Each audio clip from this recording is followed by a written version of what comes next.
ام المومنین حضرت عائشہ صدیقہ رضی اللہ تعالیٰ عنہا سے روایت ہے، رسول اللہ صلی اللہ علیہ وسلم نے فرمایا،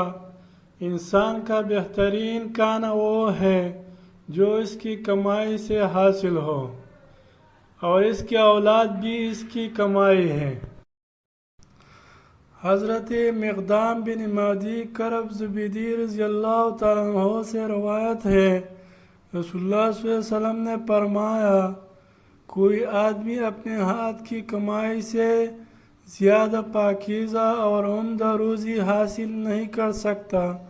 اور آدمی اپنے ذات پر، اپنے بیوی بچوں پر اور اپنے خدام پر جو کچھ بھی خرچ کرتا ہے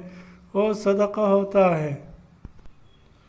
حضرت عبداللہ بن عمر رضی اللہ عنہ سے روایت ہے، رسول اللہ صلی اللہ علیہ وسلم نے فرمایا، دیانتدار سچا مسلمان تاجر قیامت کے دن شہیدوں کے ساتھ ہوگا۔ مزید احادیث دیکھنے اور سننے کے لیے چینل کو سبسکرائب کریں اور بیل کے آئیکن کو دبائیں تاکہ ہر نئے آنے والے ویڈیو کا نوٹیفیکیشن آپ تک پہنچ سکے۔